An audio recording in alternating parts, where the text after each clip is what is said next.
Valentine's Day, a celebration of love and affection, took a sinister turn for me one fateful year.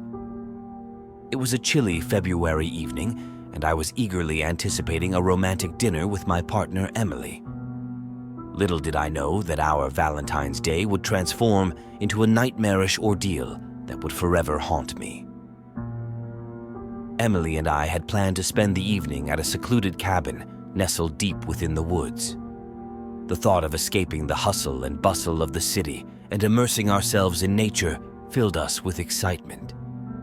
However, as we embarked on our journey, a sense of foreboding settled over me like a dark cloud. The cabin was quaint and rustic, its wooden exterior blending seamlessly with the surrounding forest. As we settled in for the night, the crackling fire provided a warm and inviting glow, casting dancing shadows across the walls. But beneath the surface tranquility, a sense of unease lingered in the air.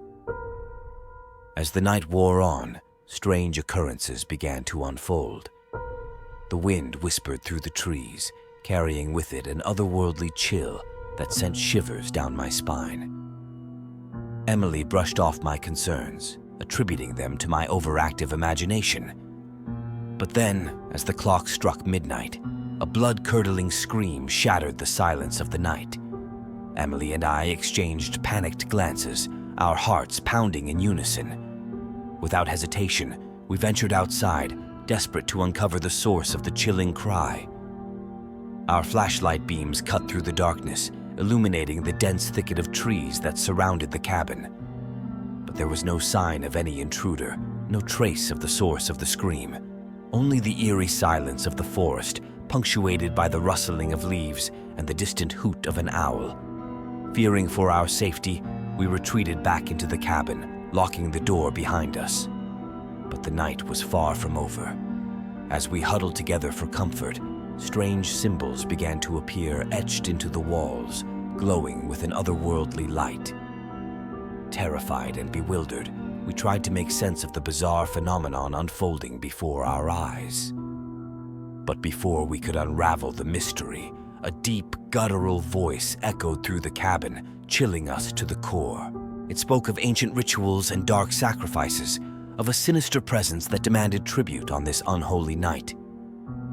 Emily and I exchanged horrified glances, realizing that we were not alone in the cabin. Something malevolent lurked in the shadows, its presence growing stronger with each passing moment. In a desperate bid to escape, we made a dash for the door, but it refused to budge, as if held shut by an unseen force. Trapped and helpless, we watched in horror as the symbols on the walls began to pulse with an otherworldly energy, casting a sickly green hue across the room. With mounting dread, we realized the true nature of our predicament. We were not guests in the cabin. We were pawns in a dark and twisted game, sacrificed to appease the ancient entity that lurked within. As the night wore on, the air grew thick with fear and desperation. Emily and I clung to each other, praying for dawn to break and release us from this living nightmare. But in the heart of the forest, far from the safety of civilization, our pleas fell on deaf ears.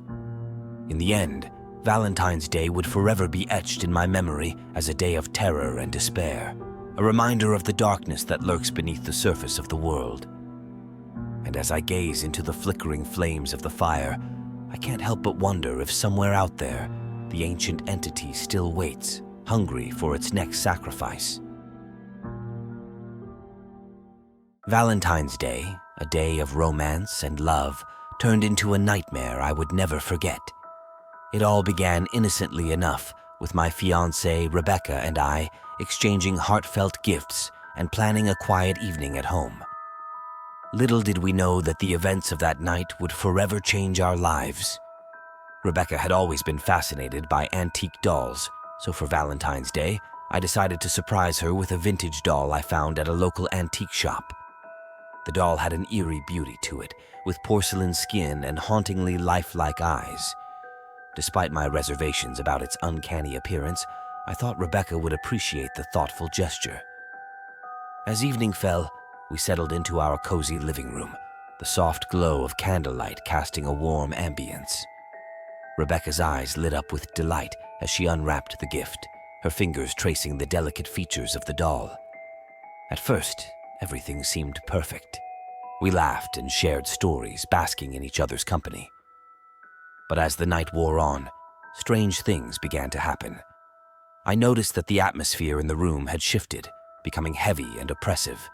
The candles flickered erratically, casting ominous shadows across the walls. Rebecca's cheerful demeanor gave way to unease, her eyes darting nervously around the room. Then, without warning, the doll seemed to move of its own accord. At first, it was subtle, a slight tilt of the head, a shift in position. But as the night progressed, its movements became more pronounced, more deliberate. Rebecca and I exchanged uneasy glances, unable to comprehend the bizarre phenomenon unfolding before our eyes.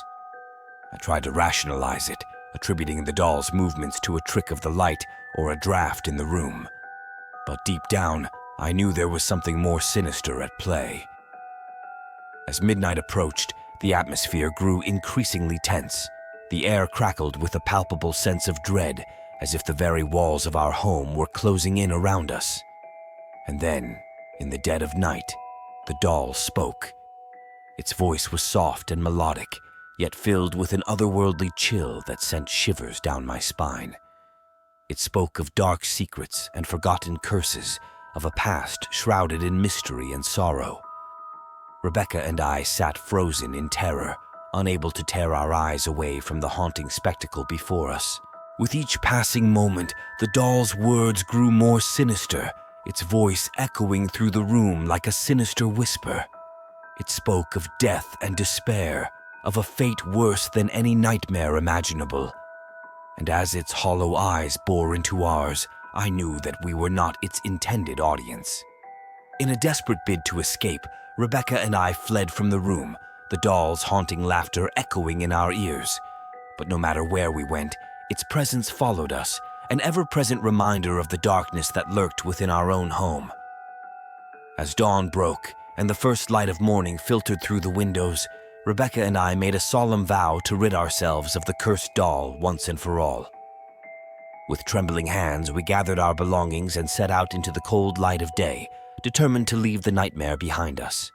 But as we drove away from the house, I couldn't shake the feeling that the doll's malevolent presence still lingered, watching and waiting for its next unsuspecting victim. And as I glanced back at the darkened windows of our home, I couldn't help but wonder if the horrors we had witnessed were truly over, or if they were only just beginning. Valentine's Day had always been a bittersweet occasion for Rebecca. It was a day filled with reminders of love lost, memories of a tragic past that haunted her every year. But this Valentine's Day was different. This year, something far more sinister would unfold. Rebecca lived alone in a small, isolated cabin nestled deep within the woods. She relished the solitude, finding solace in the quietude of nature. But on Valentine's Day, the tranquility of her secluded abode would be shattered by an unexpected visitor.